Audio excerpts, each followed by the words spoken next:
Olá, estamos de volta ao plenário da segunda turma do Supremo Tribunal Federal, onde, neste momento, começa a audiência pública que discute a transferência de controle acionário de empresas públicas e controladas ou subsidiárias. Ou seja, isso tudo faz parte do processo de privatização proposto pelo governo federal e contestado por várias entidades. A audiência é conduzida pelo relator da ação direta de inconstitucionalidade que trata do tema, ministro Ricardo Lewandowski. Vamos ouvi-lo. Funcionário de empresas públicas, empresas de economia mista e subsidiárias ao setor privado ou ao capital estrangeiro.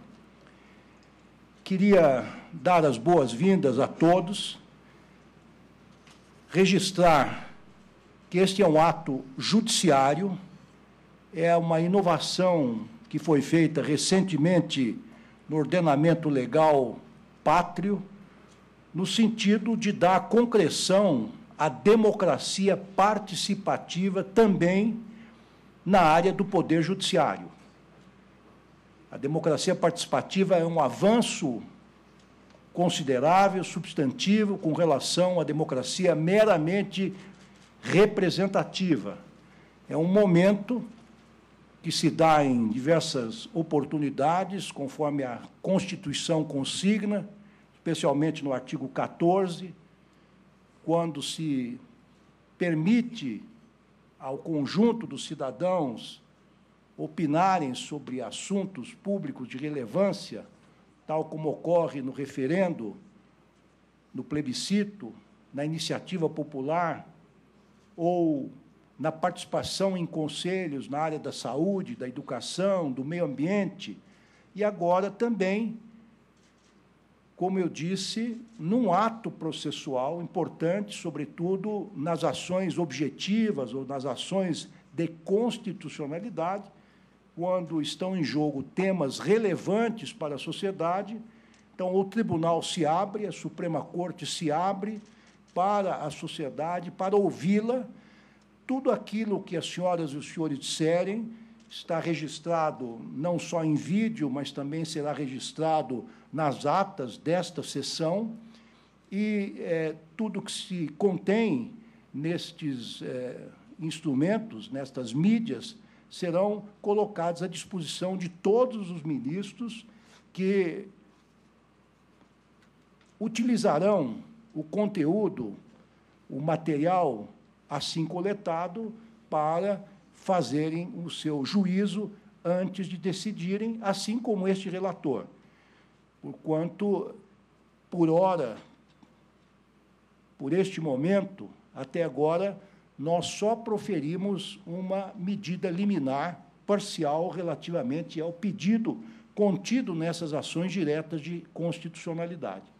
Num primeiro momento, este relator simplesmente reproduziu aquilo que consta da Constituição Federal, que qualquer alienação do controle acionário destas entidades públicas depende sempre de uma prévia manifestação do Congresso Nacional, que congrega os representantes do povo, ou seja, por meio de uma lei formal. Então, basicamente, este tem o tema que está sob consideração das senhoras e dos senhores. Quero, mais uma vez, reiterar as boas-vindas que eu dou em nome da Suprema Corte de nosso país, frisar que esse é um ato processual, portanto, não é um ato político, todos terão que se manifestar de forma condizente, nós não permitiremos nenhum apoio a A, B ou C, e também nenhum repúdio a X, Y ou Z. Portanto, temos que nos manifestar sobriamente, cortesmente e democraticamente. Gostaria também de manifestar meu especial apreço, meu especial agradecimento ao doutor subprocurador Antônio Augusto Brandão Arras, que representa o Ministério Público Federal, e a presença de Sua Excelência mostra exatamente que se trata de um ato judiciário, assim como a presença de nosso secretário, o doutor Marcelo. Portanto, declaro encerrada, aberta esta sessão formal e passo a palavra ao nosso representante cerimonial do Supremo Tribunal Federal. Senhoras e senhores, bom dia a todos. Agradecemos a gentileza de manter os telefones celulares ou equipamentos sonoros desligados ou no modo silencioso. Faz-se necessário que atentem para a limitação do tempo de 20 minutos oferecidos previamente a cada grupo de expositores credenciados. O cronômetro, situado ao fundo da sala de sessões, será acionado ao início de cada exposição para evitar, assim, incorreções relacionadas à contagem do tempo. Informamos também que essa audiência pública está sendo transmitida ao vivo pela TV e Rádio Justiça, podendo o material também ser depois visualizado por meio do YouTube ou em nossos canais nas redes sociais, ou até mesmo solicitado. Iniciamos agora as exposições da audiência pública e, para isso, passo a palavra aos representantes da Central Única dos Trabalhadores, CUT, da Federação Única dos Trabalhadores e da Central dos Trabalhadores e Trabalhadoras do Brasil, Dr. Celso Luiz Nunes Amorim, Dr. Paulo César Ribeiro Lima e Dr. Rony Anderson Barbosa.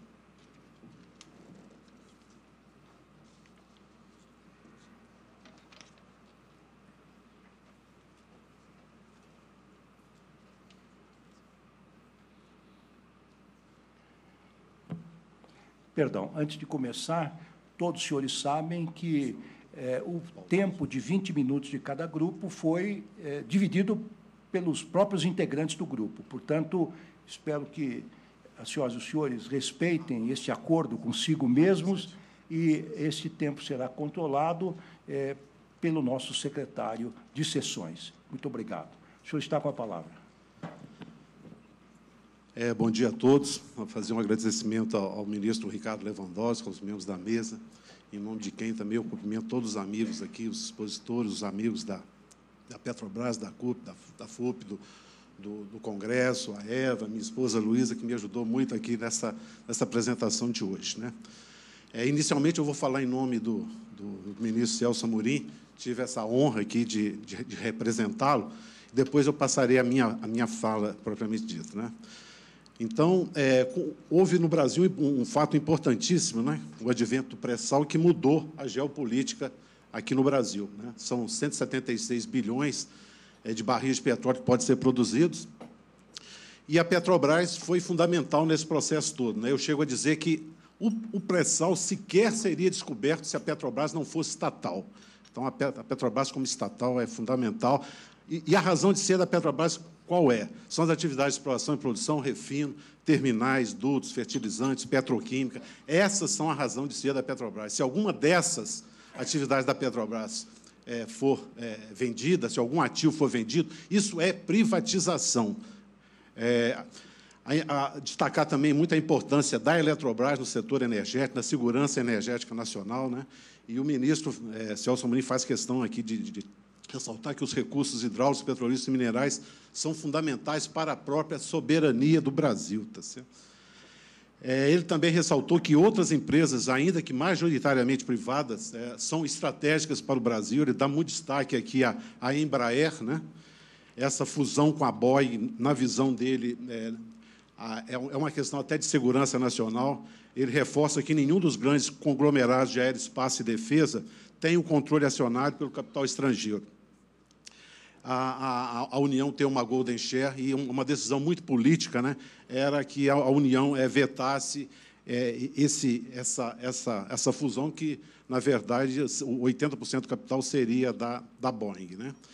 Então, passo agora a minha própria exposição. A descoberta do pré-sal foi fundamental, mas exige investimentos altíssimos, né? Então, se exige investimentos, a Petrobras tinha que aumentar o seu endividamento. Então, aumentou o endividamento.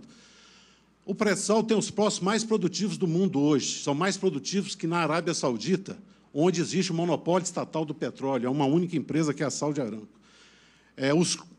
Eu costumo separar as duas Petrobras. A Petrobras dos meus amigos aqui, do Sindiperto, né?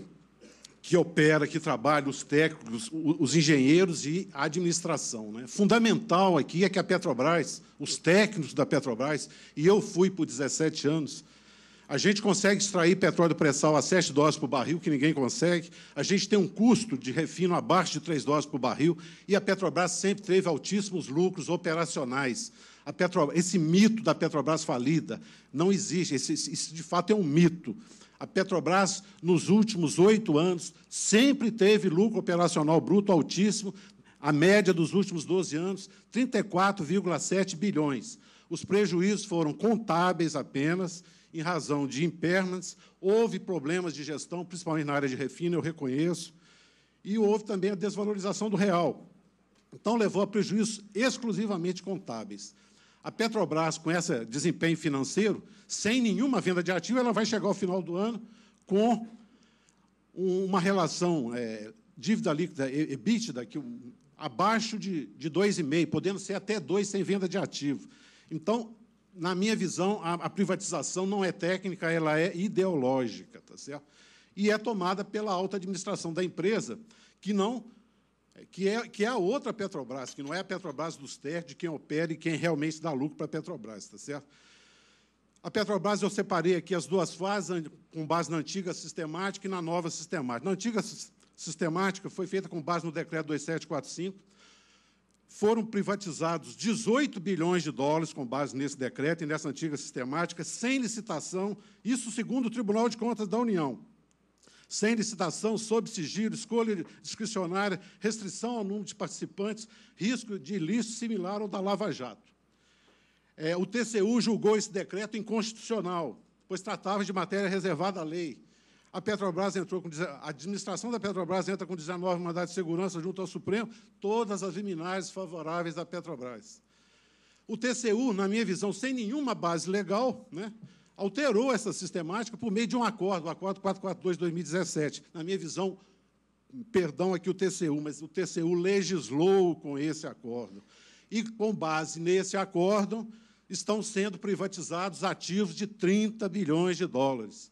No Brasil, tem uma lei que trata de privatizações, é a Lei 9491, que foi confirmada pela Lei 3.334, que veda a privatização da Petrobras, da Eletrobras, subsidiárias, Banco do Brasil e Caixa. Então, a privatização da Petrobras hoje é vedada em lei, tá certo? Infelizmente, o artigo 64 da Lei 9478 permite que a Petrobras crie subsidiárias. Então, realmente virou uma certa festa na Petrobras, cria, descria, incorpora.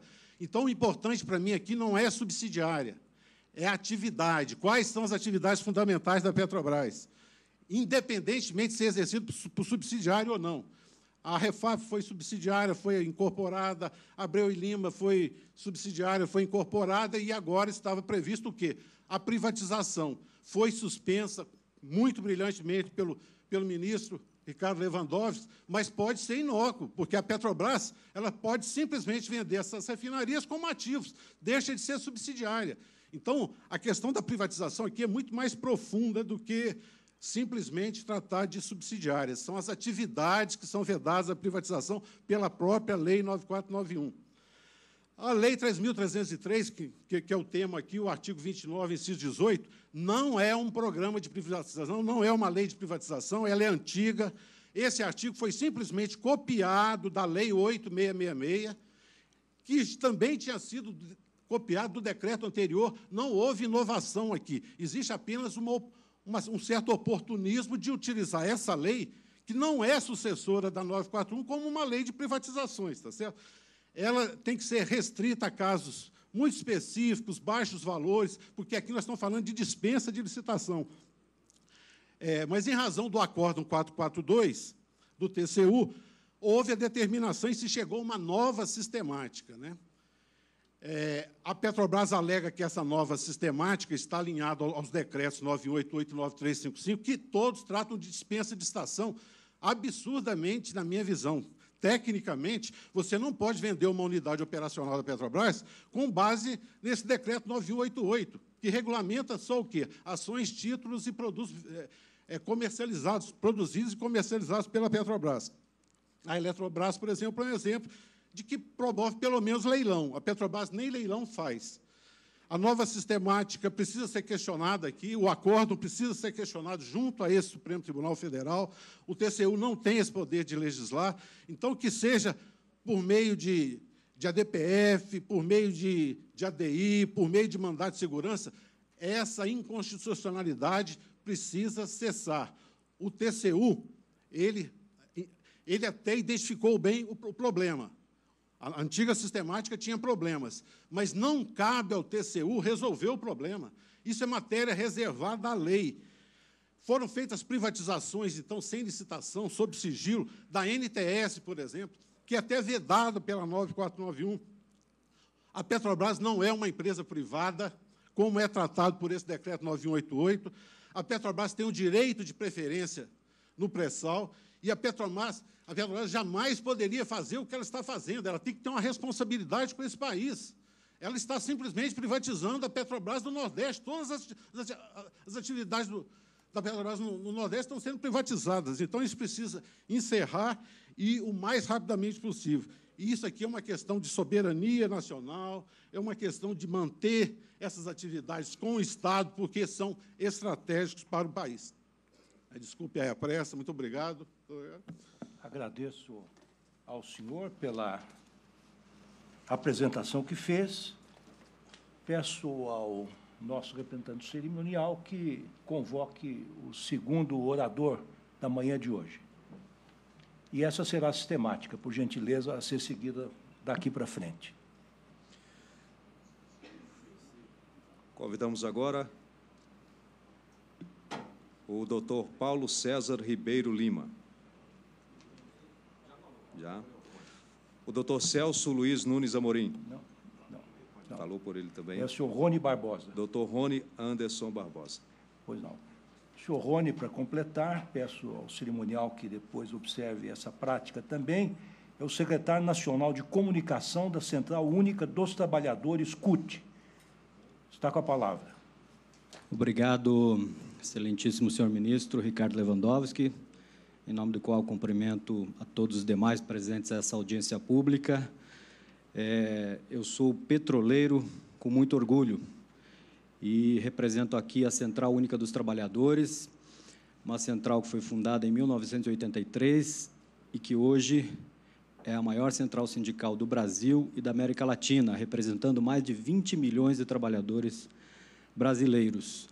Eu queria iniciar parabenizando o senhor ministro pela iniciativa da audiência, por achar que, para a Central Única dos Trabalhadores, o debate com a sociedade de tema tão relevante é de extrema importância.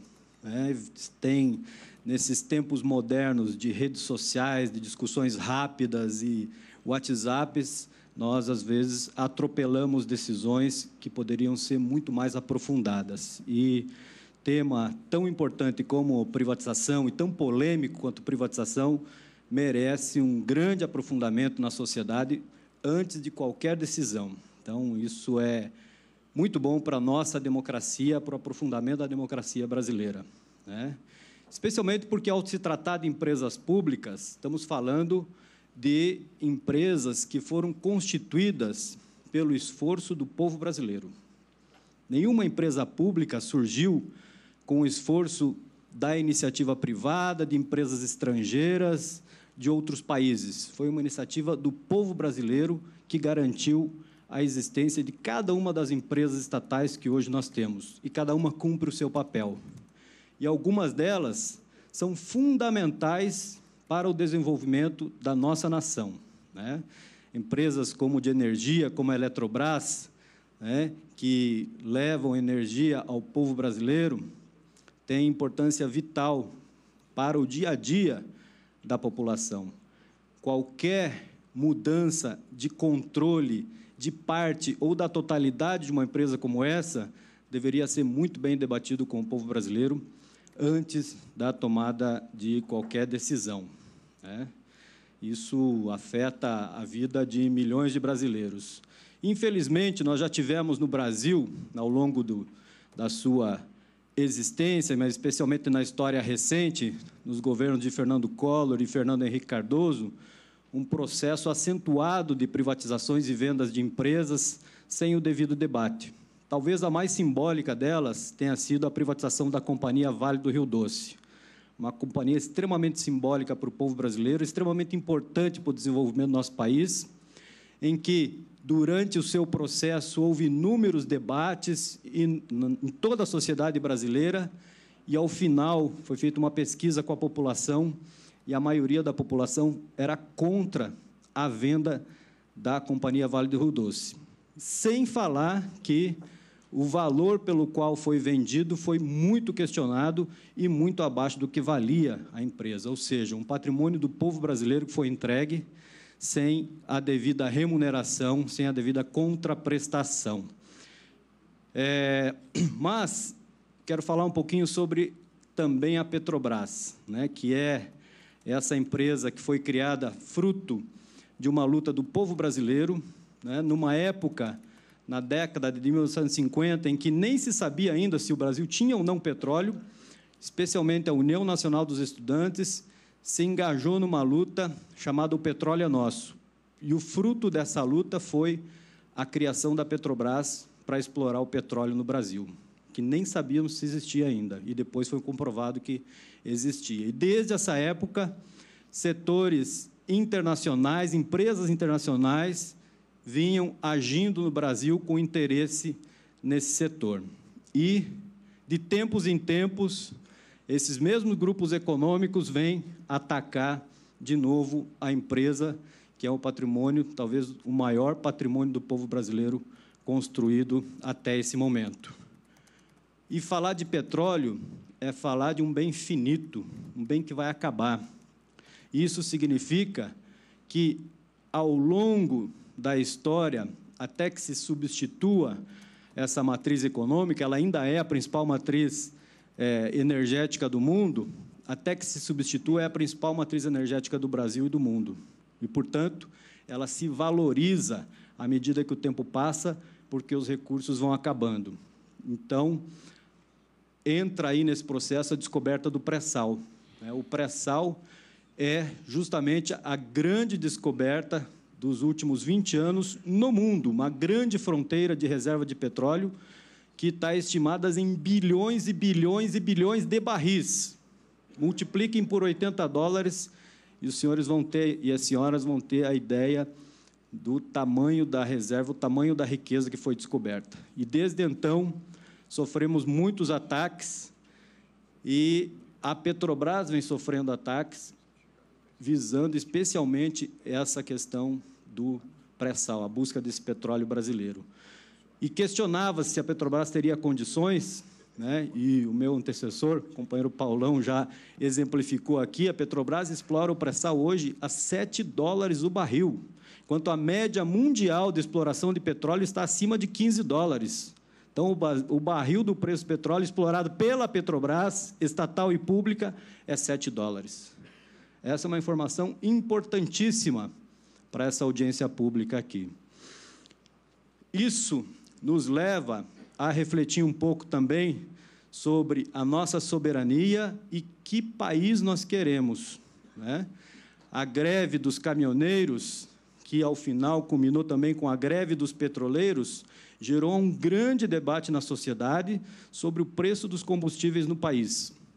Infelizmente, o Brasil, que detém petróleo suficiente para o seu povo, para o seu desenvolvimento, sobra petróleo para exportar e tem refinarias suficientes para refinar esse petróleo, transformar em gasolina, gás de cozinha, em todos os seus derivados, né, está impondo à população brasileira que acompanhe o preço do barril internacional, que é de mais de $80. Enquanto nós produzimos um pré-sal a 7, a população paga mais de $80 o barril.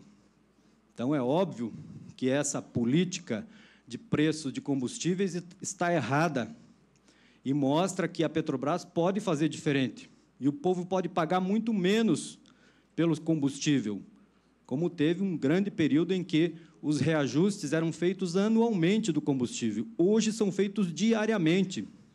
tenho certeza que nenhuma empresa de qualquer setor consegue se planejar sobre os custos em relação ao combustível hoje no Brasil, por causa dessa alta instabilidade. E uma instabilidade que não precisaria existir, porque o Brasil tem petróleo suficiente, tem refinaria suficiente, e poderia muito bem utilizar a Petrobras para estabilizar esse preço e não impor à sociedade essa tamanha instabilidade que está acontecendo nesse momento. Então, mais uma vez, isso reforça o papel da Petrobras, né, na composição de preço dos combustíveis, que pode apontar para o que vai acontecer para o Brasil nos próximos anos. Quais são os investimentos que serão feitos com base, né, no combustível a esse preço que está sendo cobrado na população.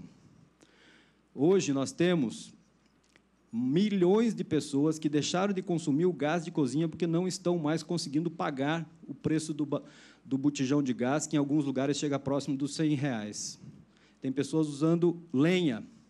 Em alguns lugares, as famílias estão usando álcool para esquentar a comida. Isso tem aumentado o número de acidentados, especialmente crianças, em hospitais queimadas por causa desse tipo de situação. Então, cabe uma grande reflexão e um papel da Petrobras em relação a isso, né? Em relação à nossa soberania, como já foi falado aqui, em relação também à geração de empregos no Brasil, ao conteúdo nacional, né? Se nós temos petróleo, temos engenharia, né?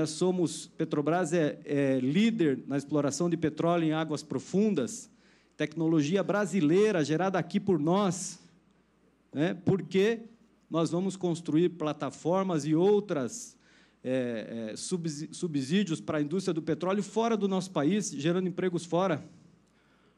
A indústria naval brasileira, que na década de 90 tinha cerca de 2.000 trabalhadores, chegou a ter mais de 80.000, está regressando assustadoramente, hoje conta com menos de 30.000 trabalhadores, já perdemos 50.000 empregos. Isso mostra o quanto uma empresa, se bem gerida, estatal, pode gerar empregos e dividendos e desenvolvimento para o nosso país, né? Sem falar na questão dos fertilizantes, que são motivo de hoje de importação. O Brasil tem algumas fábricas de fertilizantes que são importantíssimas para a agricultura brasileira, que é um dos setores muito importantes, mas que boa parte dos fertilizantes hoje vem de fora do país, porque essa indústria não está sendo incentivada e, pelo contrário, né, estão tentando vender as fábricas de fertilizantes, entregar um setor que é muito importante para a agricultura brasileira. E assim, se eu tivesse tempo, poderia discorrer aqui inúmeros outros setores muito importantes. Mas acho que essa questão nos coloca, então, essa audiência pública, uma grande reflexão sobre qual é o papel, né, das empresas estatais, que são inúmeras, né, e vários companheiros e companheiras aqui vão poder falar depois sobre outras empresas, mas especialmente o da Petrobras nesse momento, que nunca deveria ser cogitada a privatização, a venda dessas empresas, como a Petrobras, a Eletrobras, né, o mesmo setor de bancos, que são sustentáculos da nossa economia e que, se privatizados, né, deixarão mais ainda de gerar empregos aqui, e lucros e dividendos serão enviados para o exterior, para fora, sem os devidos reinvestimentos na nossa economia. Então, trata-se do futuro do Brasil. Além de passar pelo Congresso Nacional a decisão das privatizações, a população brasileira deveria ser ouvida em plebiscito para cada uma dessas tentativas de venda. Muito obrigado. Agradeço ao senhor Rony Barbosa.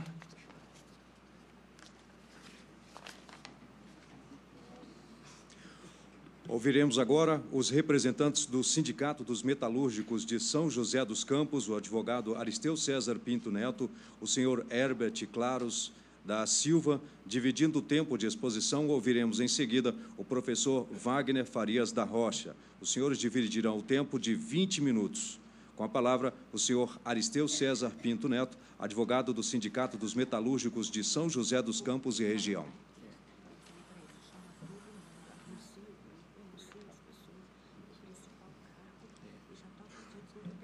Permita-me saudar a todos nos cumprimentos que dirijo ao ministro Lewandowski dizer que a audiência pública, para além de um método de aperfeiçoamento da prestação jurisdicional, é um instrumento de construção de uma democracia substantiva.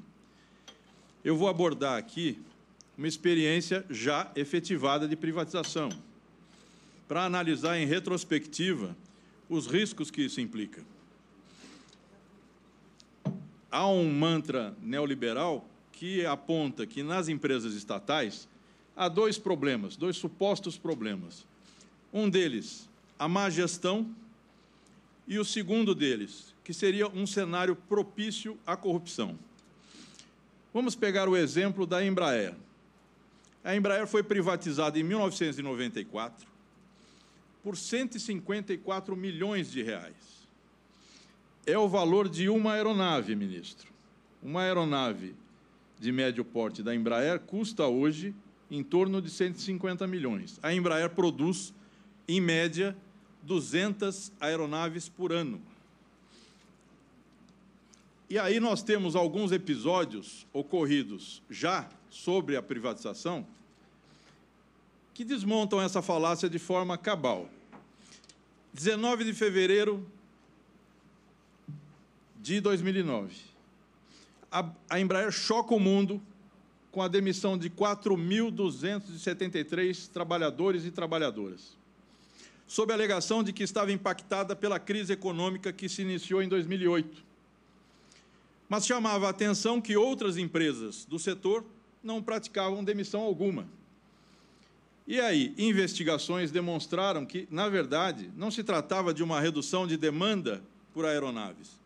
Se tratava, na verdade, de uma atrapalhada financeira praticada pelo Conselho de Administração, que havia investido em derivativos do dólar na Bolsa Americana, contando com a baixa do dólar, que era uma tendência naquela época, e que foi invertida justamente por conta da crise. O dólar passava a subir.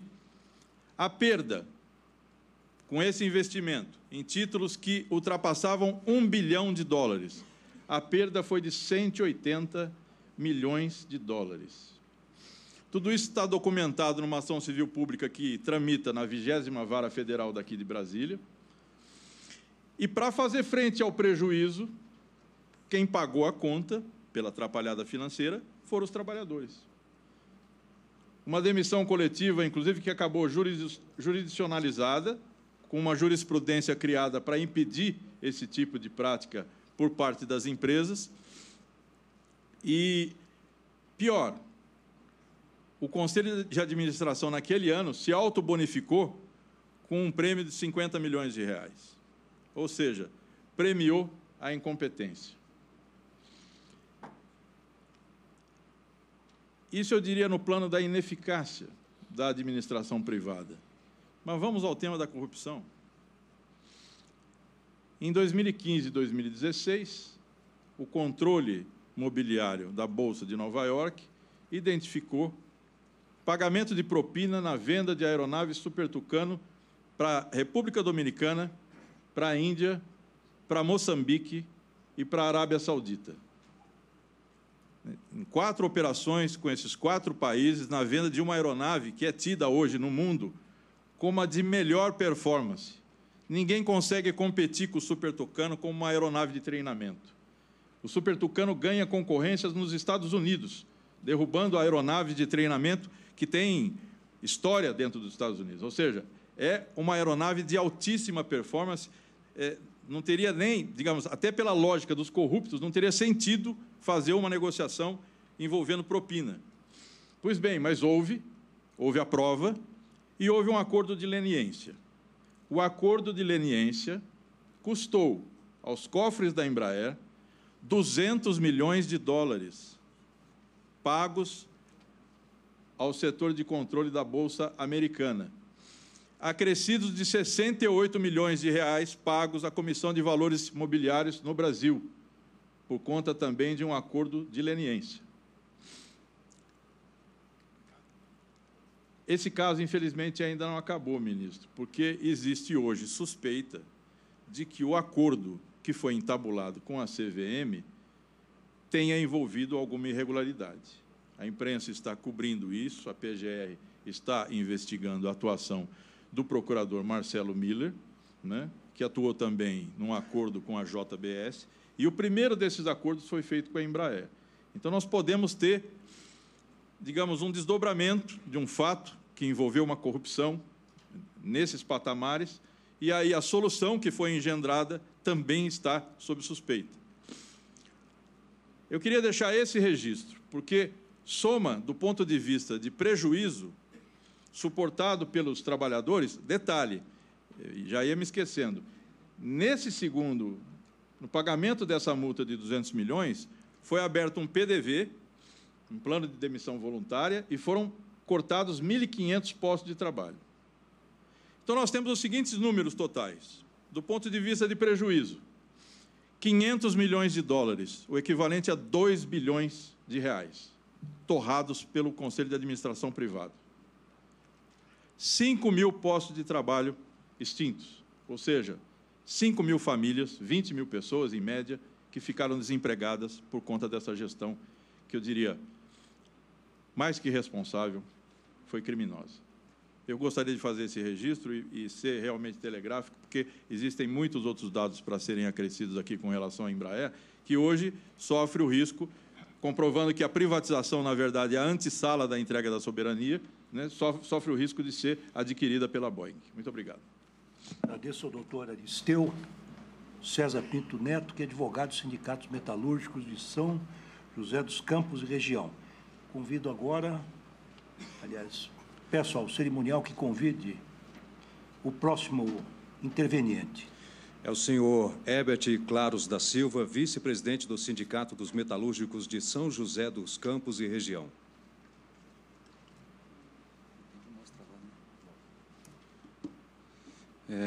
Bom dia ao ministro, bom dia a todos.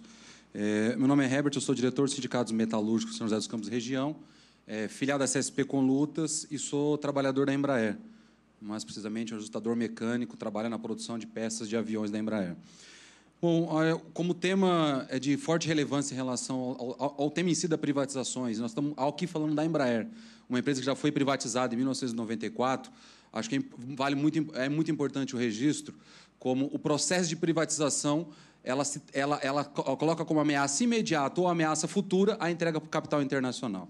E eu quero falar sobre isso, sobre uma palavra que poucas pessoas hoje compreendem, a não ser os especialistas, que se chama Golden Share, que é a ação que o governo hoje pode usar para barrar a venda da Embraer para a Boeing. A Golden Share foi criada na privatização da Embraer em 1994 com um único princípio, o princípio da proteção da indústria nacional. O movimento fez uma grande luta para não ser privatizada a Embraer, mas falou o seguinte, para fazer com que essa empresa não vá, que foi construída com patrimônio público, não seja entregue para o capital internacional, foi criada a Golden Share.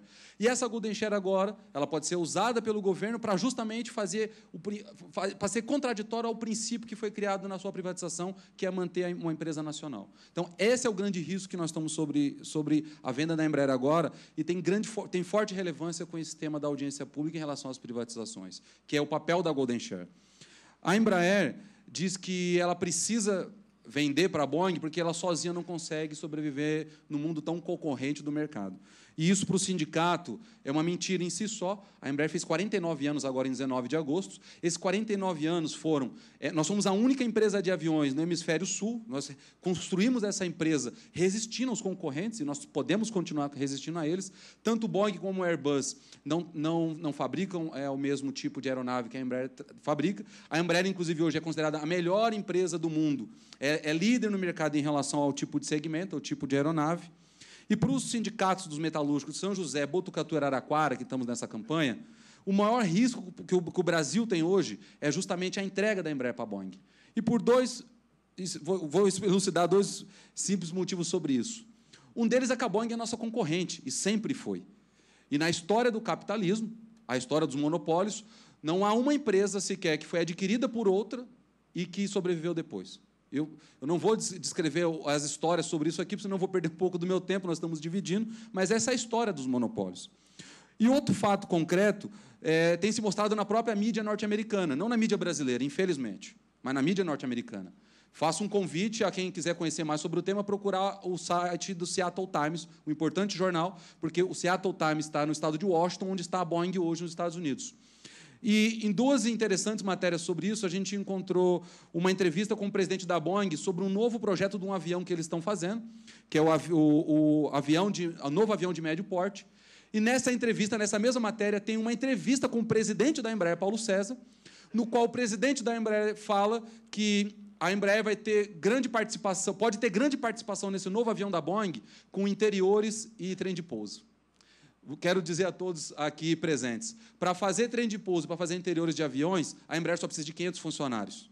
Nós, hoje, temos 18 mil funcionários. Então, significa que o resto dos 18 mil trabalhadores da Embraer estão ameaçados, se for para ter uma aliança com a Boeing, para fazer interiores e trem de pouso, porque hoje nós fazemos todos os aviões, desde o projeto até a entrega dela. Então, isso elucida, pela própria declaração do presidente da Embraer, pelo próprio jornal norte-americano, o que pode vir. E uma outra preocupação é o próprio caráter da Boeing. A Boeing é conhecida nos Estados Unidos como uma das empresas mais antissindicais. E como representante do sindicato, não posso deixar de usar esse tribuno para falar sobre isso. A Boeing tem uma matéria desta semana no Seattle Times, quem procurar Boeing Seattle Times no Google vai achar essa informação, que a Boeing economizou em taxas e impostos no estado de Washington 227 milhões de impostos, 227 milhões de dólares. Nesse mesmo período, que foi o ano de 2017, a Boeing demitiu 6 mil trabalhadores no estado de Washington, trabalhadores americanos, American Jobs. No ano de 2016, a Boeing demitiu 7.500 trabalhadores. 7.500 trabalhadores em 2016, mais 6 mil trabalhadores no ano de 2017, é uma soma de 3.500 trabalhadores em 2 anos que foram demitidos no estado de Washington. No país onde o presidente deste país está dizendo que o que importa são os American Jobs. Nós estamos falando que essa empresa, no próprio Estados Unidos, demitiu 13 mil trabalhadores em 2 anos. Qual é o futuro que os trabalhadores no Brasil vão ter? Se nós temos hoje 18 mil trabalhadores na Embraer, a estimativa do sindicato é que a cada emprego na Embraer, 8 são gerados indiretamente. Então, essa é a grande ameaça que o sindicato vê na relação dessa possível fusão entre a Boeing e a Embraer. Nós achamos que tem que exercer o poder de Golden Share e nós acreditamos, inclusive, que esse poder de Golden Share tem que ser discutido no Congresso Nacional. Não pode ser que um presidente da República que está há 2 meses de sair do cargo decida sobre um tema desse tão polêmico. Obrigado. Agradeço ao Wagner Farias da Rocha. Convidamos, neste momento, o senhor Wagner Farias da Rocha, professor de Engenharia Aeronáutica do Instituto de Tecnologia da Aeronáutica da Universidade Paulista e Universidade Brás Cubas. Perdão, eu acho que me enganei. Agradeci ao professor Wagner Farias da Rocha, que tem a palavra agora, que é professor de Engenharia Aeronáutica do ITA, que está com a palavra.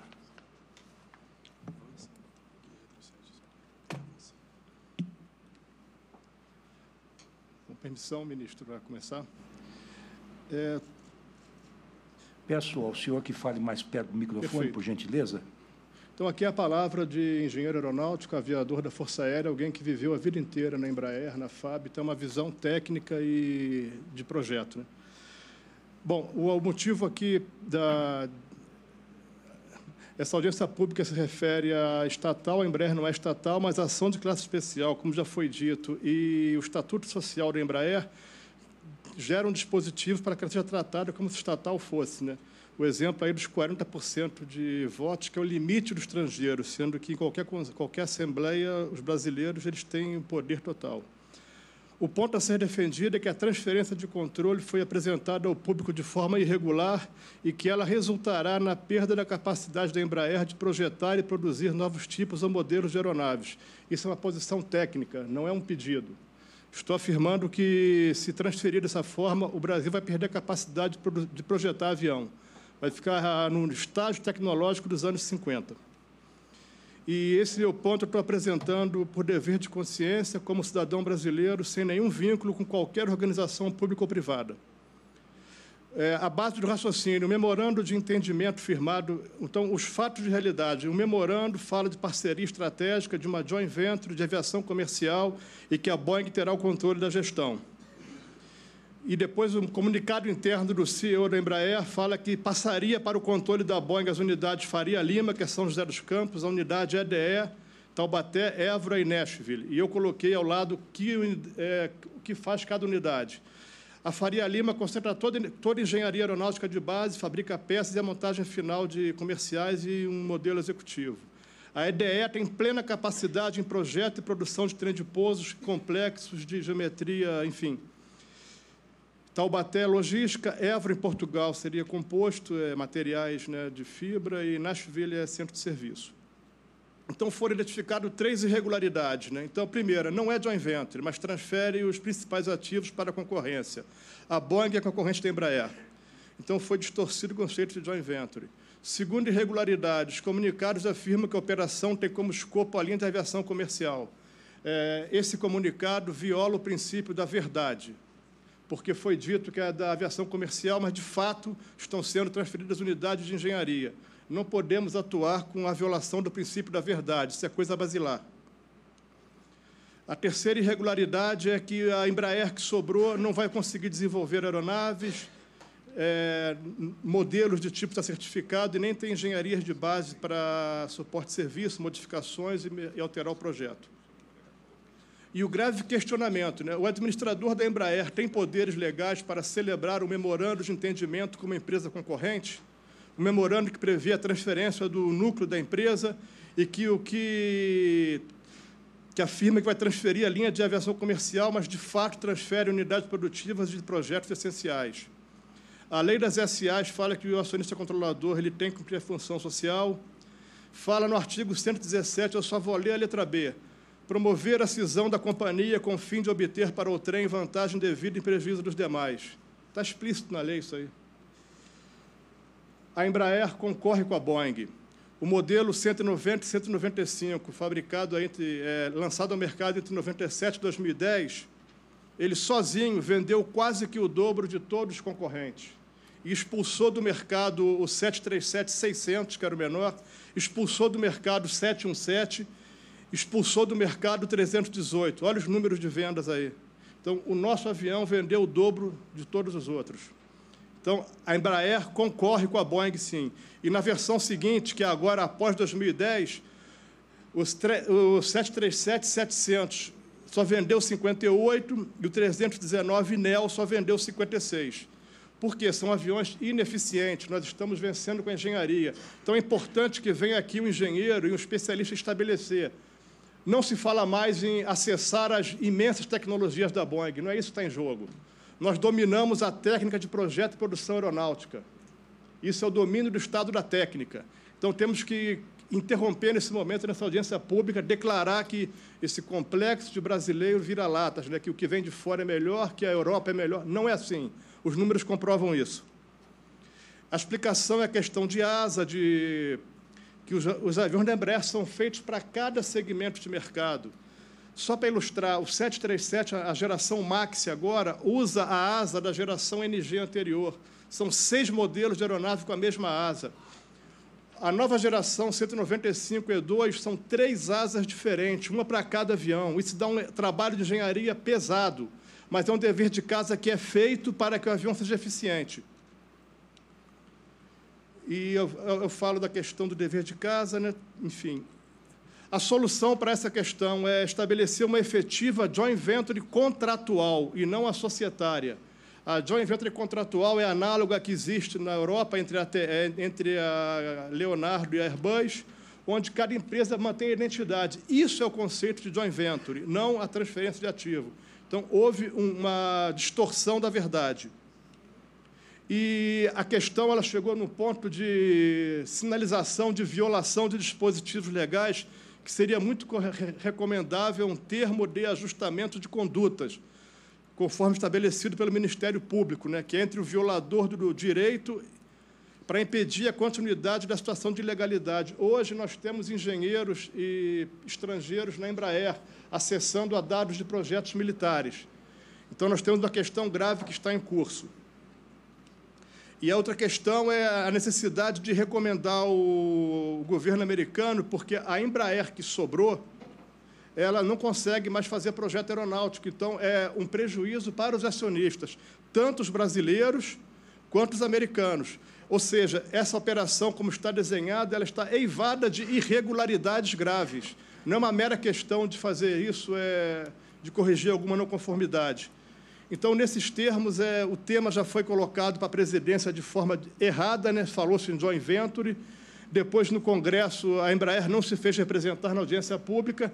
Então, aqui no STF, estão sendo apontadas irregularidades e está sendo afirmado que isso aqui vai ser alvo de processo judicial e que daqui não passa. Esse assunto vai ser colocado por meio de audiência de ação popular e ou resolve as irregularidades ou vai para o embate. Ou seja, essa seria a mensagem que eu teria a passar, senhor ministro. Agradeço ao senhor. Muito obrigado pelo respeito ao tempo. Peço ao cerimonial que convide o próximo interveniente. Para falar em nome da Federação Nacional das Associações de Pessoal da Caixa, FENAI, ouviremos a exposição dos senhores Jair Pedro Ferreira, Gilberto Bercovici, Martônio Barreto, Pedro Cerrado e Cláudio Pereira de Souza Neto. Dividindo o tempo de exposição, falarão também o senhor Luiz Alberto dos Santos, a senhora Juvândia Moreira, representantes da Confederação Nacional dos Trabalhadores do Ramo Financeiro Contraf. Os senhores dispõem do tempo de 20 minutos para a exposição. Pois não. Então, doutor Jair Pedro Ferreira, que é o presidente da Federação Nacional das Associações de Pessoal da Caixa, fala em primeiro lugar, em seguida o professor Gilberto Bercovici, que é professor titular de Direito Econômico e Economia Política da Faculdade de Direito da Universidade de São Paulo. Na sequência, o professor Martônio Barreto, que é professor titular da Universidade de Fortaleza e procurador do município de Fortaleza. Portanto, Vossa Excelência, Vossa Senhoria está com a palavra.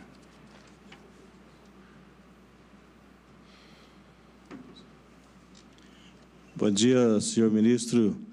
E já agradecendo aí essa oportunidade, é um espaço muito importante das nossas manifestações. A gente, na FENAI, como uma das entidades propositoras, também agora ficamos num grupo aqui e algumas pessoas já declinaram do tempo para nos organizarmos um pouco. O doutor Cláudio Souza Neto abriu mão do seu tempo aqui para que a gente dividisse, e também o doutor Luiz Alberto dos Santos também cedeu aqui para a gente administrar. Então, vou aqui ser bem sucinto, dizer da importância desse tema, dizer da importância das empresas públicas, em especial dos bancos. E, para nós, na sociedade, é muito difícil, tão desigual como ela é, talvez uma das grandes mazelas do Brasil seja a desigualdade, não contar com as empresas públicas, em especial aos bancos, porque os bancos, a exemplo do BNDES, a exemplo do Banco do Brasil e tantas outras empresas estatais importantes, são os grandes responsáveis e impulsionadores do desenvolvimento, criação de emprego, criação de renda. Só na Caixa Econômica, por exemplo, ela é responsável por 70% de todos os financiamentos habitacionais que existem no país. Ela distribui e administra diversos programas sociais. Então, se o direito à moradia é um direito universal, é isso que a gente está defendendo. Então, manter a Caixa como empresa pública importante para a sociedade brasileira, onde o Estado tem o controle dela, será um grande ativo que nós vamos deixar para as próximas gerações.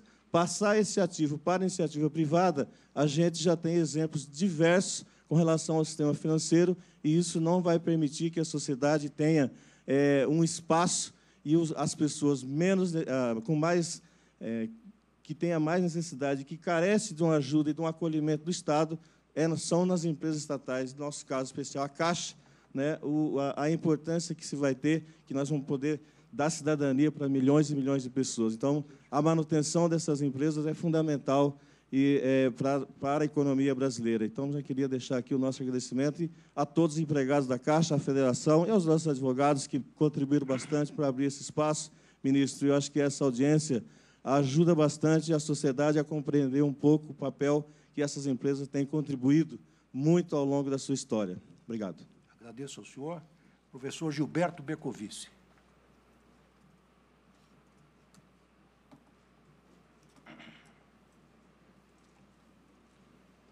Bom dia a todos. Queria saudar a todos na pessoa do ministro Lewandowski e tentar ser o mais breve possível.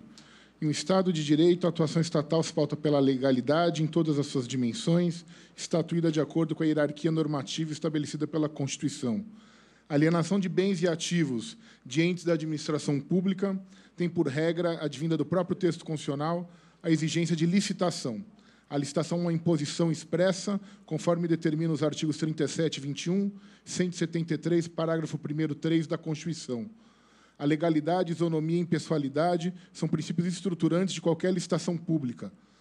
A impessoalidade determina, entre outros deveres, de que a administração pública esteja proibida expressamente de discriminar quem quer que seja sem fundamento legal. A legislação explícita ao vedar qualquer tipo de preferência ou distinção sem fundamento no ordenamento jurídico que vise frustrar o caráter competitivo do procedimento licitatório. Fundamento da licitação é da competição sem privilégios entre concorrentes. No sistema constitucional brasileiro, a licitação é a regra, a dispensa de licitação é a exceção.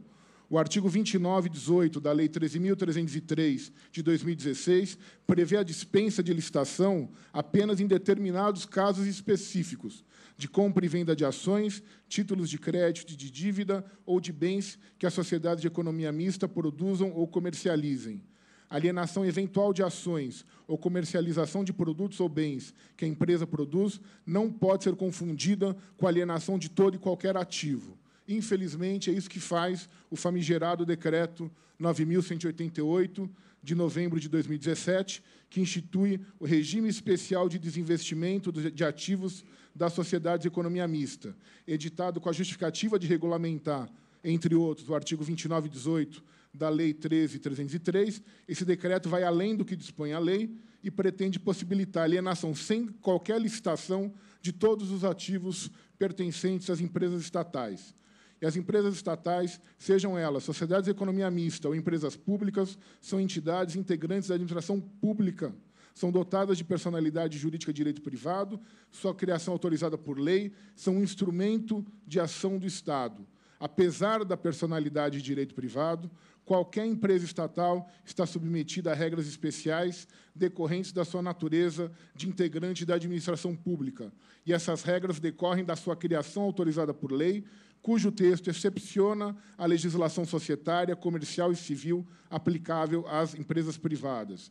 Na criação de uma empresa estatal, autorizada pela via legislativa, o Estado sempre age como poder público, como ente soberano, não como acionista.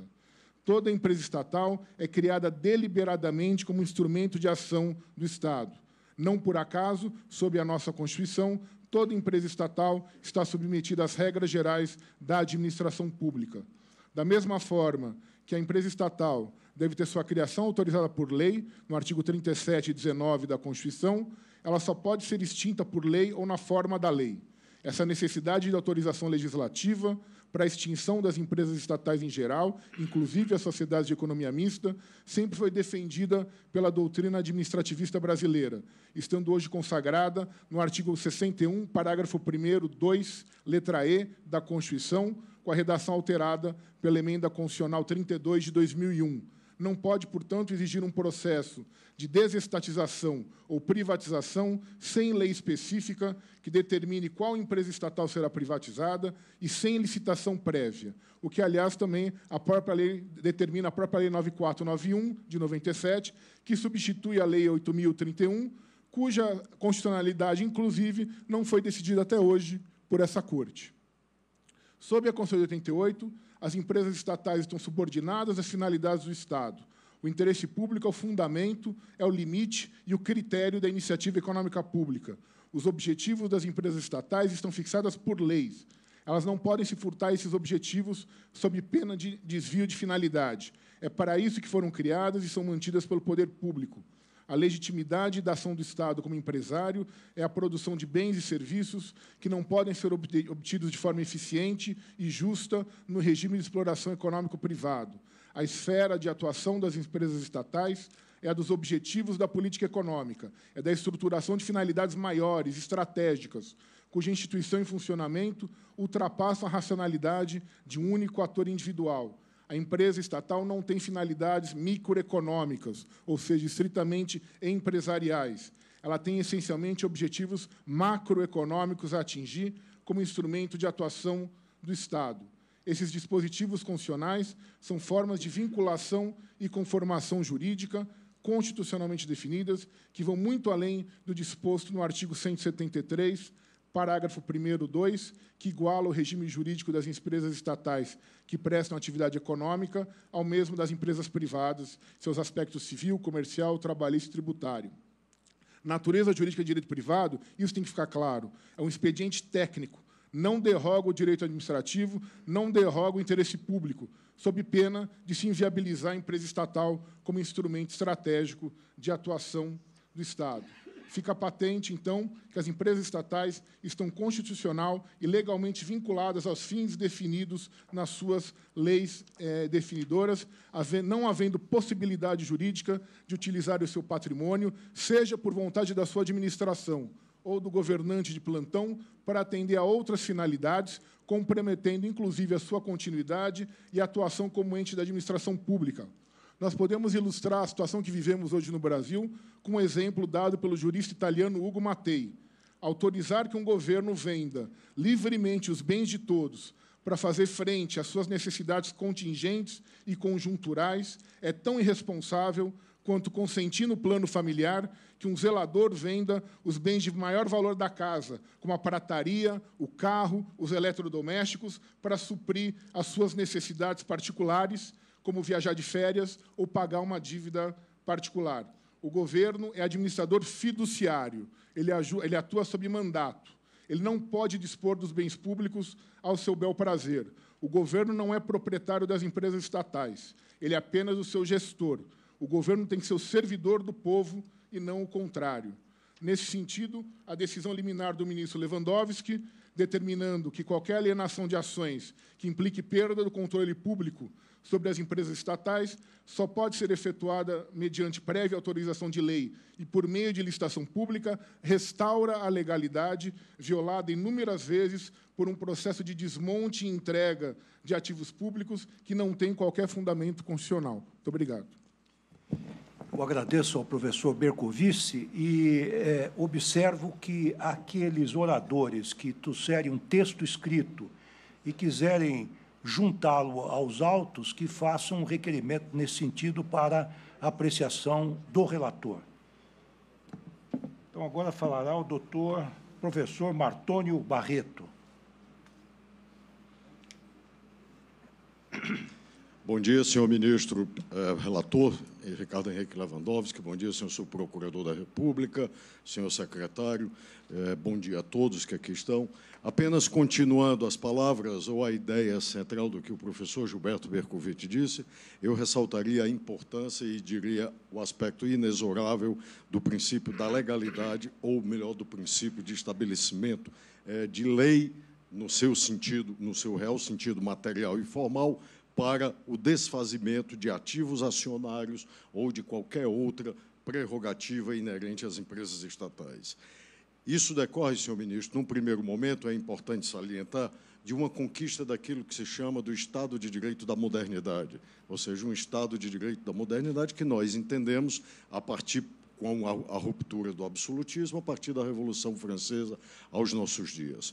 Ou seja, toda a teoria do Estado, toda a teoria constitucional até então, estabeleceu a supremacia do Poder Legislativo, não somente relativamente à guarda de direitos, formulação de garantias fundamentais, mas, principalmente, e de forma inexorável, a supremacia do Poder Legislativo decorrente da razão de que é detentor direto da soberania popular. Portanto, em qualquer questão interpretativa relativa a eventuais possibilidades de relativização de atuação dos poderes, uma interpretação constitucional deverá necessariamente procurar privilegiar aquela que mais favorece o poder legislativo.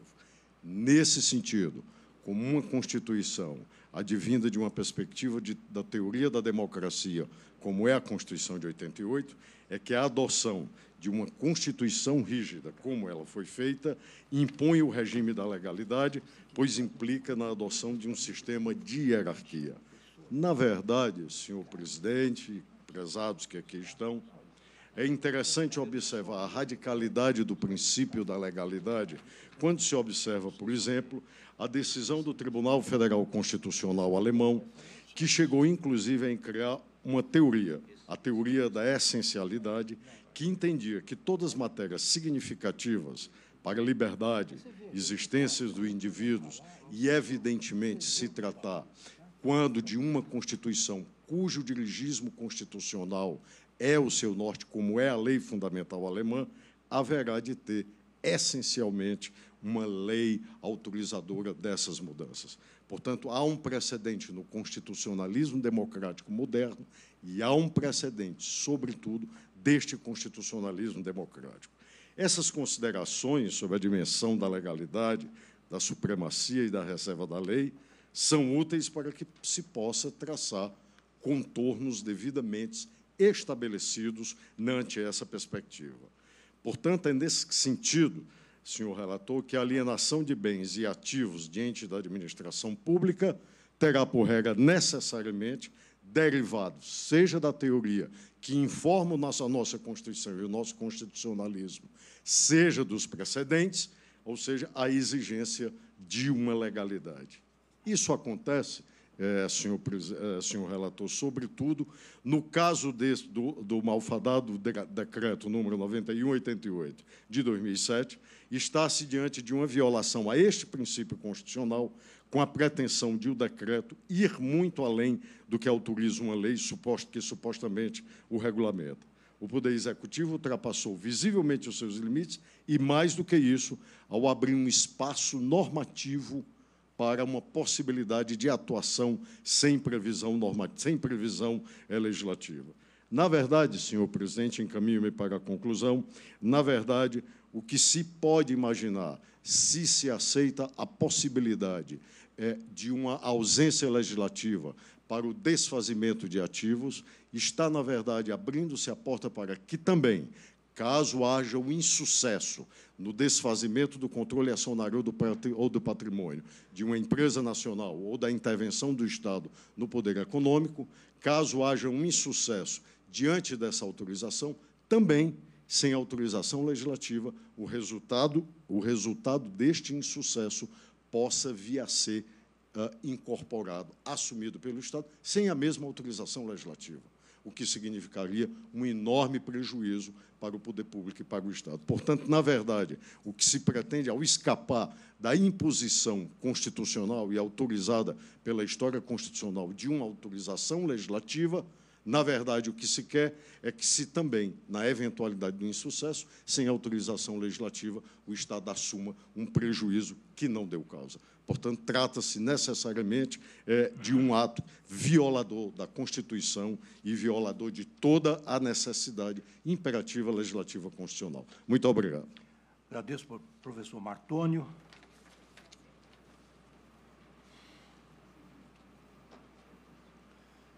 Passamos a palavra, neste momento, ao doutor Luiz Alberto dos Santos. Inverteram? Tá. A doutora Juvândia Moreira, presidenta da Confederação Nacional dos Trabalhadores do Ramo Financeiro, Contraf CUT, dirigente executiva da Central Única dos Trabalhadores, a CUT.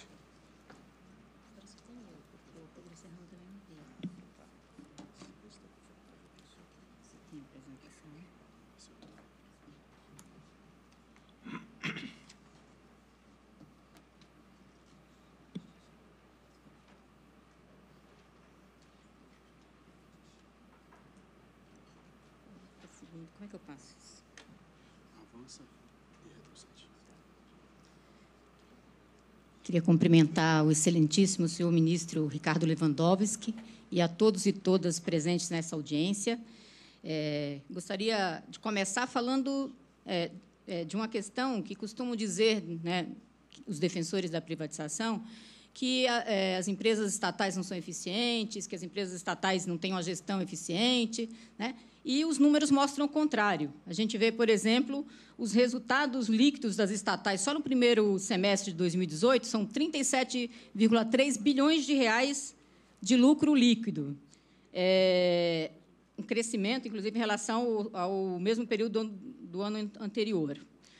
E os dividendos que essas empresas repassaram, vão repassar para a União em torno de 5,7 bilhões. Então, quando a gente olha, por exemplo, o período... Quando nós olhamos aqui um período maior, comparamos de 2002 a 2016, as empresas estatais repassaram em dividendo para a União 285 bilhões de reais. E, como eu sou do sistema financeiro, né, a nossa confederação é a Confederação Nacional dos Trabalhadores do Ramo Financeiro, e falando aqui dos bancos públicos, queria mostrar o prejuízo que é para a sociedade brasileira a privatização desses bancos. O Banco do Brasil, que é uma das empresas centenárias, das mais longevas desse país, mais de 200 anos, a Caixa Econômica Federal, com 157 anos de existência, com empresas sólidas e que tem um papel, uma função social fundamental para o povo brasileiro, para o desenvolvimento econômico do nosso país. Então, a gente vê, por exemplo, quando a gente está falando aqui de... Deixa eu ver, voltar aqui um pouquinho. Falando aqui das agências bancárias, onde elas estão, a gente vai ver que grande parte desse país, se houvesse privatização, grande parte desse país estaria desassistido do atendimento bancário. Nós temos, por exemplo, a região nordeste do país, o crédito, as operações de crédito dessa região, 87% vem dos bancos públicos. A região centro-oeste do país, 91,8% das operações de crédito da região centro-oeste vem dos bancos públicos. A região sudeste do país, 36% apenas.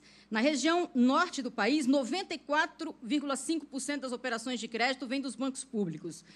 E, na região sul do país, 84% das operações de crédito vêm dos bancos públicos. Isso significa, senhores e senhoras, que, se nós não tivéssemos bancos públicos, exceto a região sudeste, que é onde os bancos privados atuam, porque é uma região mais rica, e o foco deles é o lucro, as demais regiões do país teriam escassez de crédito.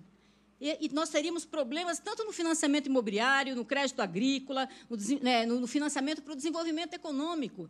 E a gente vai ver o papel dos bancos públicos para o desenvolvimento regional. Por exemplo, o BNDES. Olhando aqui, as operações de crédito agrícola. E a gente sabe que 70% do alimento que chega na mesa do trabalhador brasileiro, ele vem da agricultura familiar. E quem é que financia? Quem é que dá o financiamento para a agricultura familiar? 70% dessas operações estão nos bancos públicos. É Banco do Brasil, Banco do Nordeste, com taxas mais baixas, que chegam em torno de taxas anuais de 5%. Se fosse no mercado financeiro privado, se fossem nos bancos privados, isso iria para juros de 70%. Significa que os alimentos chegariam mais caros na mesa do povo brasileiro. Porque, se você não tem financiamento para comprar os grãos, para subsidiar a safra, a plantação, obviamente, se o financiamento for mais caro, o alimento também vai ficar mais caro. Então, a gente vê que, no crédito agrícola, no crédito rural, a região nordeste do país, 89% dessa região, o crédito rural vem dos bancos públicos. Na região centro-oeste do país, 82%. Na região norte do país, 100% do crédito rural vem dos bancos públicos. Na região sudeste do país, mesmo na região sudeste do país, 68% do crédito rural vem dos bancos públicos. Na região sul do país, 70% do crédito rural, crédito agrícola, vem dos bancos públicos. E, no Brasil, 75%. Significa exatamente isso. Nós teríamos um prejuízo muito grande, tanto no financiamento imobiliário, como já falou aqui meu colega Jair, como também no financiamento rural, no desenvolvimento regional. Quando a gente olha aqui o papel do BNDES, no último período, para o desenvolvimento da região norte e nordeste do país, foi central e fundamental, isso no combate à miséria e à pobreza. Então, reitero aqui as palavras de todos, que as privatizações das empresas públicas, dos bancos públicos, gerariam prejuízo enorme para a população brasileira, e por isso que ela que tem que tomar essa decisão. Muito obrigada a todos. Agradeço à senhora pela intervenção e vamos continuar os trabalhos. Neste momento, passaremos a palavra ao doutor Luciano de Araújo Ferraz. Ele é professor associado de Direito Administrativo na UFMG, que falará em nome do Instituto Brasileiro de Direito Administrativo, IBDA, que dividirá o tempo de exposição com o professor da pós-graduação em Economia da Fundação Getúlio Vargas, no Rio de Janeiro, EPGE-FGV, Samuel Pessoa, representante do Instituto Brasileiro de Economia. Os senhores dispõem de 20 minutos.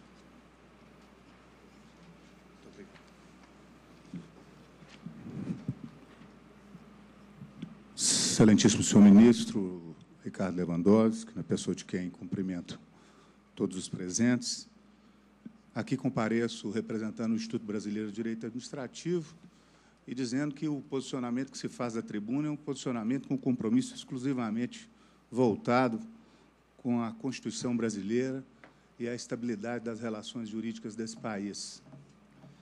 A abordagem, portanto, que se fará será uma abordagem eminentemente jurídica a tratar de temas sensíveis que a Constituição trata a propósito de um tema tão marcante quanto a lei das estatais, que terminou por ser promulgada quase que 16 anos depois da sua reclamação pela Emenda Constitucional 19 de 98.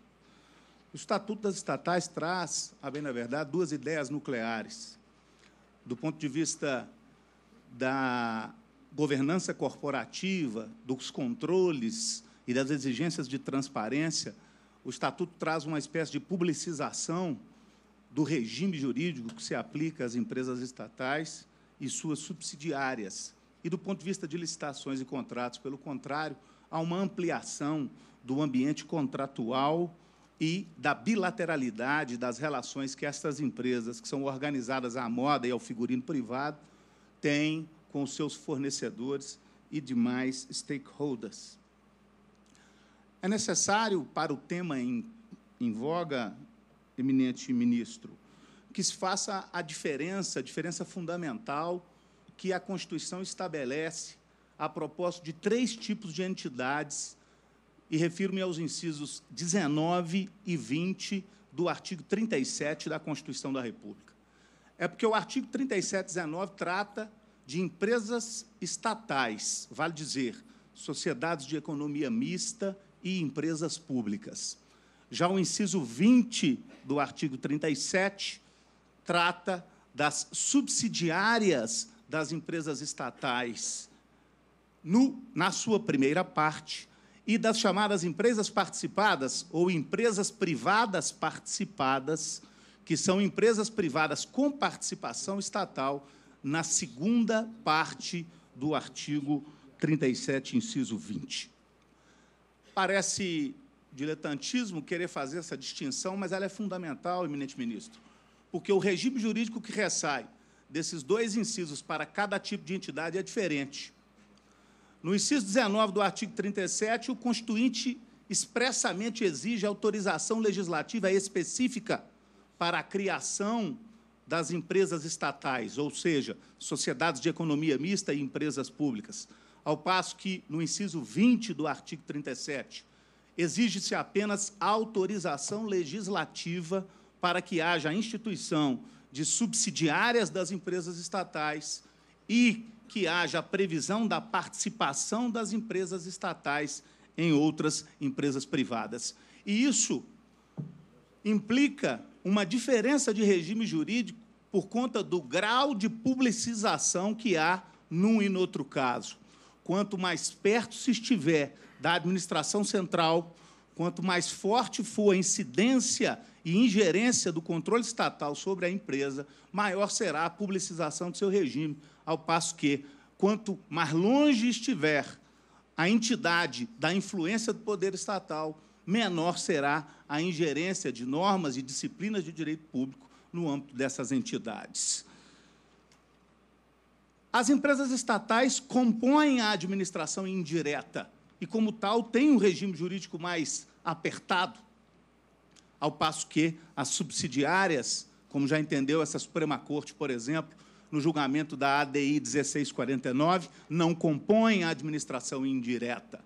Isso é uma diferença fundamental. Disse, e aqui se sustenta, que é necessário, para que haja a extinção das empresas estatais ou alienação do seu controle, a necessidade de uma autorização legislativa. De fato, mas qual autorização legislativa?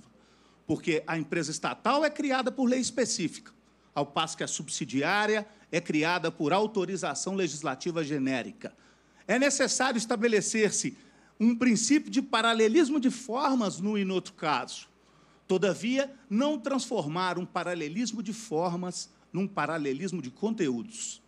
Portanto, para que se seja coerente com a jurisprudência desta Corte já vincada na ADI 1113, na ADI 1840 e na ADI 1649.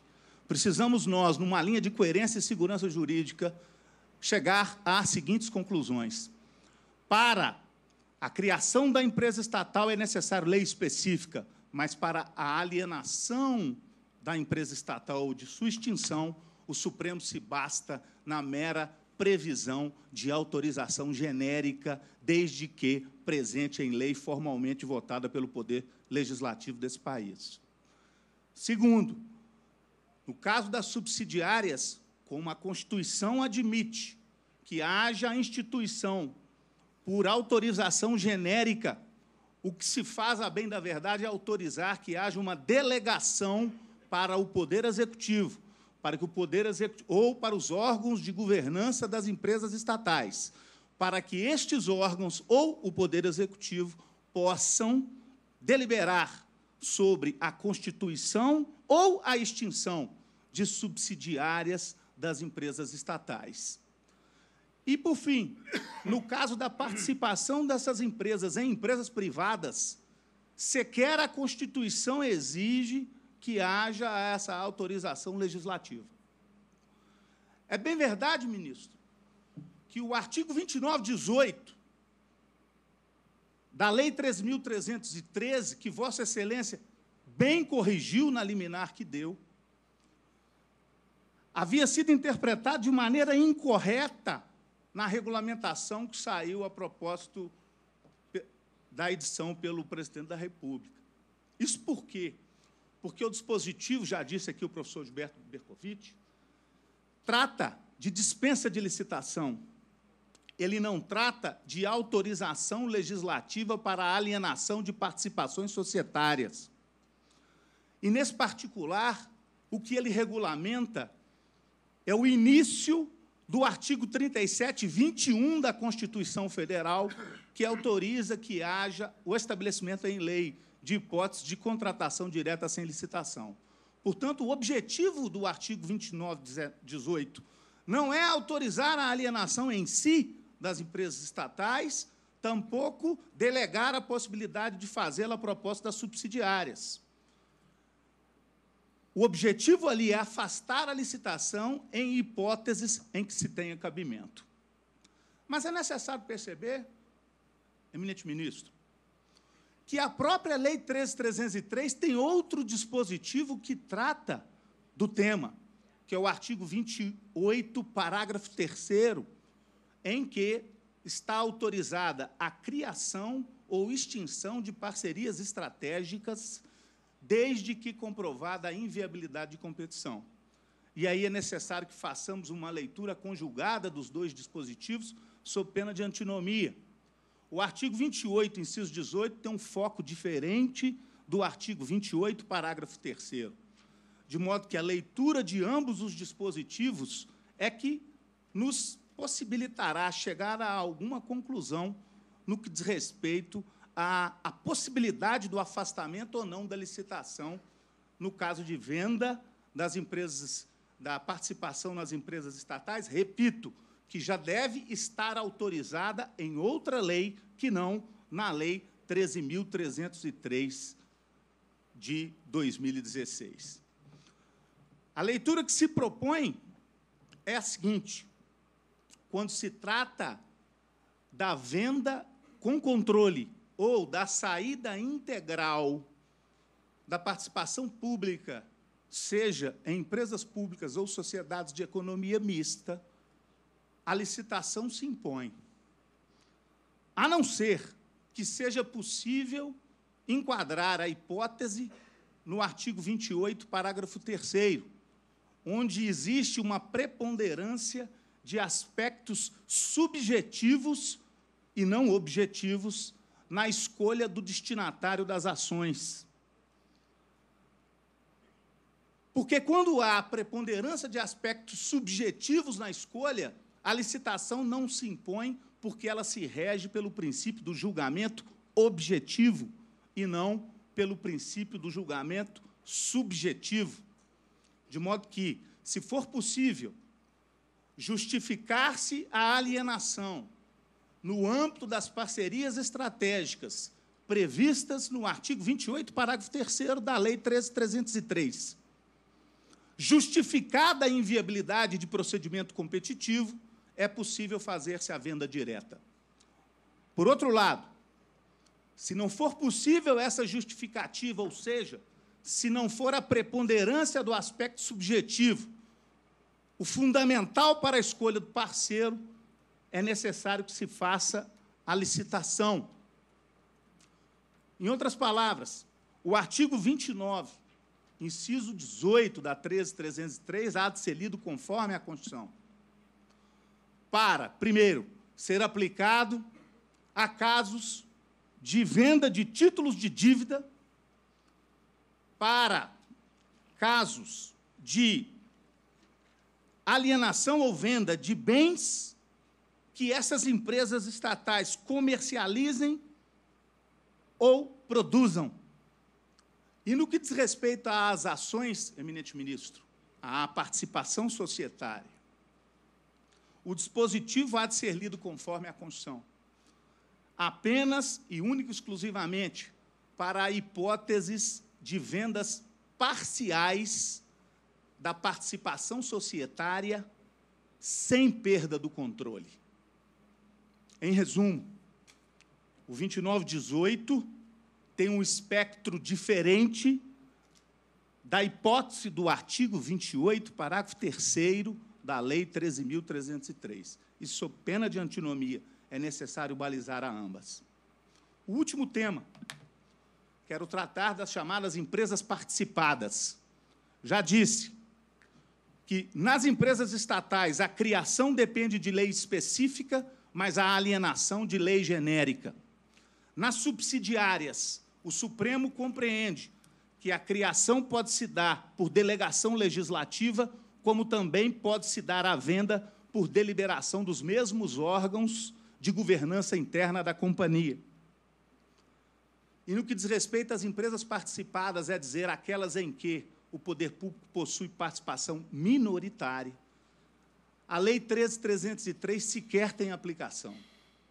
O único dispositivo dessa lei que se aplica a essas empresas é o parágrafo 7º do artigo 1º. E digo isso dessa tribuna porque a Comissão de Valores Mobiliários tem adotado uma posição de aplicar normas da 13.303 a empresas privadas em que o poder público tem participação. E estas empresas estão alheias ao âmbito de incidência da 13.303 porque são empresas privadas, ainda que contenham parte do seu capital público. Muito obrigado. Agradeço ao professor. Reitero que aqueles que trouxeram texto escrito podem requerer para que sejam juntados aos autos. Com a palavra, o professor da pós-graduação em Economia da Fundação Getúlio Vargas, no Rio de Janeiro, EPGE-FGV, Samuel Pessoa, representante do Instituto Brasileiro de Economia. Obrigado, senhor ministro, pelo convite, pela oportunidade de estar aqui debatendo esse tema. O que eu vou fazer é uma apresentação mais conceitual da participação do Estado na economia, com foco na experiência histórica brasileira. Acho que é muito bom que a gente aprenda com os fatos do passado. Eu preparei um texto, está divulgado, que eu trouxe para a minha fala, uma versão um pouco reduzida do texto, mas essencialmente o texto. Então, o papel do Estado na economia pode, me parece, de maneira muito resumida, ser organizado em duas dimensões. Em uma dimensão, nós temos o Estado que dá segurança aos cidadãos e procura reduzir a desigualdade de oportunidades por meio de ofertas de serviços públicos, como saúde, educação, programas de assistência sociais, etc., o que a gente chama, tipicamente, de Estado de bem-estar social. Esta é um lado da ação do Estado. Tem uma outra dimensão da ação do Estado, que é o grau de intervencionismo do setor público direto do poder público sobre o funcionamento dos mercados. Se vai ter empresas estatais ou não, qual vai ser a natureza dos marcos regulatórios, se vai haver ou não muita concessão de créditos subsidiados, o grau de abertura ou fechamento da economia e etc. A gente pode ter um Estado muito interventor ou pouco interventor. Acho que um exemplo ajuda a gente a entender essa distinção. Eu posso ter um Estado que provê serviços de bem-estar social amplos e abrangentes, ligados ao desemprego. Então, posso ter um seguro-desemprego muito abrangente e, simultaneamente, nessa mesma economia, eu ter... Gente, eu recebi 5 minutos, mas eu tinha 10, eu nem comecei. Eu tinha 10 minutos, você tem que me dar 10 minutos. Eu treinei no avião, cronometrei... Fique tranquilo que eu vou ler terá segurado o seu tempo necessário. Então, eu posso ter, por um lado, um Estado de bem-estar social que oferece seguros de desemprego muito amplos e posso ter, simultaneamente, enorme flexibilidade contratual entre o capital e o trabalho, ou seja, uma baixa intervenção do Estado no funcionamento do mercado de trabalho, coexistindo com o Estado de bem-estar social amplo e generoso nesse mesmo mercado de trabalho. Correndo o risco, novamente, de simplificação, podemos afirmar que a escolha social entre haver ou não um estado de bem-estar social amplo e abrangente, ela tem natureza normativa, depende de um juízo de valor. Nesse sentido, não há um tamanho ótimo do Estado. O Estado pode ser grande, pode ser pequeno, dependendo da escolha da sociedade. Diferentemente, a forma de intervenção, regulação do poder público sobre o funcionamento direto nos mercados tem uma natureza mais positiva. A gente pode pegar aquela classificação do Norberto Bobbio, em que a esquerda do espectro político está disposta a abrir mão de eficiência econômica para priorizar a agenda de equidade, e a direita, o inverso, ela aplica-se à primeira dimensão do Estado, haver ou não um Estado de bem-estar social amplo e abrangente. A segunda dimensão, o intervencionismo do Estado no funcionamento dos mercados, depende mais do conhecimento objetivo, da técnica e, muito importante, é uma ênfase que eu quero dar nessa minha curta fala, da experiência histórica de cada sociedade. Há no Brasil uma visão contrária à oferta privada de serviços de utilidade pública e setores básicos, conhecidos como estratégico, como energia e petróleo, principalmente se essa oferta privada ocorrer por meio de empresas estrangeiras. Há essa ideia de que os estrangeiros oferem lucros absurdos aqui dentro. Essa visão de mundo, ela não tem evidência empírica que a sustente. Por exemplo, tem uma evidência importante do historiador William Summerhill, um belíssimo livro que acabou de ser traduzido, em que estudou a experiência da concessão das ferrovias entre 1854 e 1913.